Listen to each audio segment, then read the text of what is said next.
माऊली jewellers घरफोडीचा चोरीचा गुन्हा उघडकीस 2 आरोपी अटकेत. नाशिक इंदिरानगर परिसरातील माऊली ज्वेलर्स दुकानात झालेल्या घरफोडी चोरीचा गुन्हा नाशिक शहर पोलिसांच्या गुन्हे शाखा युनिट क्रमांक 2 ने उघडकीस आणलाय. या प्रकरणात मध्य प्रदेशातील 2 संशयित आरोपींना ताब्यात घेऊन अटक करण्यात आली असून त्यांच्याकडून मोठ्या प्रमाणात दागिने, मोबाईल फोन व मोटरसायकल असा एकूण 13,39,283 रुपयांचा मुद्देमाल जप्त करण्यात आलाय.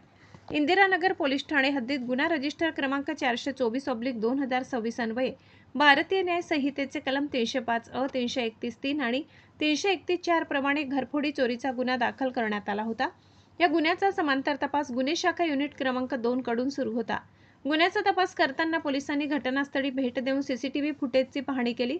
अज्ञात आरोपींचा शोध घेण्यासाठी तब्बल 125 सीसीटीव्ही कॅमेऱ्यांचे फुटेज तपासण्यात आले. तसेच तांत्रिक विश्लेषण आणि गोपनीय बातमीदारांच्या माध्यमातून आरोपींचा माग काढण्यात आलाय. सलग 5 दिवस अथक परिश्रम घेतल्यानंतर पोलिसांना आरोपींबाबत महत्त्वाची माहिती मिळाली. गोपनीय बातमीदारामार्फत 2 व्यक्ती चोरीचा माल विक्री करण्यासाठी पाथर्डी घोडघाट परिसरातील कब्रस्थानाजवळ येणार असल्याची माहिती पोलिसांना दिली. माहितीची खात्री करून गुन्हे शाखा युनिट क्रमांक 2च्या पथकाने सापळा रचलाय. त्यानुसार दोन्ही संशयित आरोपींना ताब्यात घेण्यात आले.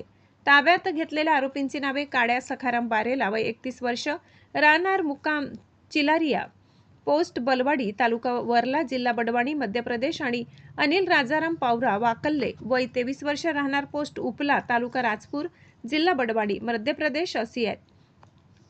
आरोपींकडून 4 किलो वजनाचे चांदीचे दागिने, सोने, 3 मोबाईल फोन आणि 2 मोटरसायकल असा मुद्देमाल हस्तगत केलाय. जप्त मुद्देमालाची एकूण किंमत 13,39,283 रुपये असल्याचे पोलिसांनी नमूद केले. आरोपींनी दिलेल्या कबुलीवरून इंदिरानगर पोलीस ठाण्यात दाखल असलेला घरफोडी चोरीचा गुन्हा उघडकीस आणण्यात आलाय.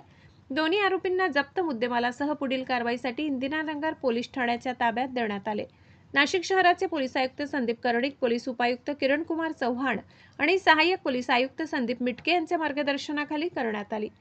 गुन्हे शाखा युनिट क्रमांक 2 चे सहाय्यक पोलीस निरीक्षक हेमंत तोडकर, सहाय्यक पोलीस निरीक्षक डॉक्टर समाधान हिरे, पोलीस उपनिरीक्षक संजय सानप, श्रेणी पोलीस उपनिरीक्षक बाळू शेडके, पोलीस उपनिरीक्षक शंकर काळे, पोलीस हवालदार सुनील आहेर, प्रकाश महाजन, अतुल पाटील, मनोज परदेशी, वाल्मिक चव्हाण, प्रदीप नन्नवरे, पोलीस नाईक प्रवीण वानखेडे, संतोष तुपेकर, मनोज शिंदे आणि पोलीस चालक पोलीस अंमलदार जितेंद्र वजिरे यांचा कारवाईत सहभाग होता. नाशिक शहर पोलिसांच्या गुन्हे शाखा युनिट 2च्या या कारवाईमुळे माऊली ज्वेलर्स घरफोडी चोरीचा गुन्हा उघडकीस आला असून आरोपींकडून चोरीचा मुद्देमाल हस्तगत करण्यात पोलिसांना यश आले. महाराष्ट्र माझा न्यूजसाठी मुख्य संपादक जनार्दन गायकवाड, नाशिक.